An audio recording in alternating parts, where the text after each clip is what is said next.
Burada Oba Market Əsgərəndə. Ne istiyorsun ya? En güzel işler var burada. Burada Qala Market. Qala Market'ten sonra Kulüp Nol 26. Bunlar qəssabxana. Döner. Burada təndir çörəyi, şura çörəyi, çörək, pekarnısı balacı menü. Güzel. Allah'ım bu gününe şükür.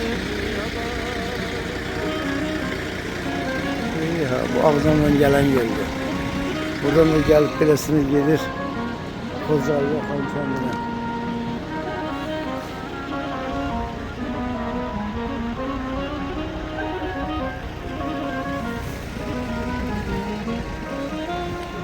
Burada da sürü materyal magazini.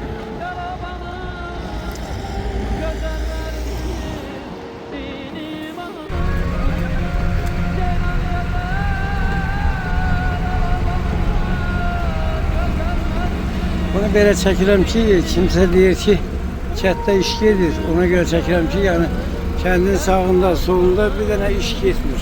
Hələ ki gözləyirik. 2026'da başlayacaq Allah'ın köməkliyi ilə. Hələ ki bizim kəndi başlamayıblar.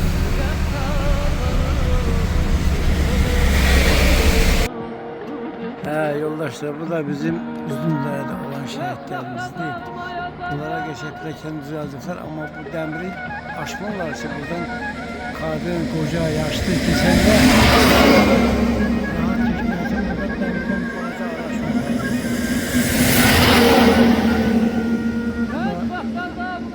Şəhidlərimizin məzarları. Allah rəhmət eləsin, Allah o dünyasını versin.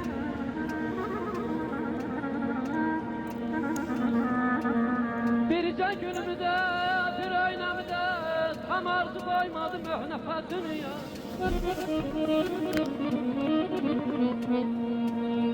Qəbiləyində hər bol bol, süzdü qədəximizdə hər bol.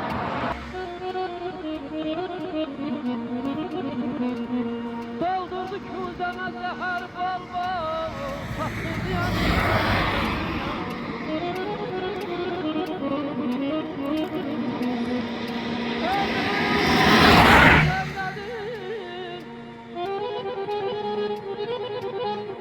Cəfəmə almasın hörmət eylədi. Neçə yük yuvamı qürbət eylədi.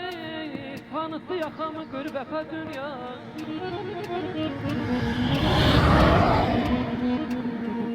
Ağdam sənin bircə günlük əsrəfin cəhənnəmin qiyamətinə dəyər. Bircə dəfə gülüzünü görməyin, daha güzel olur.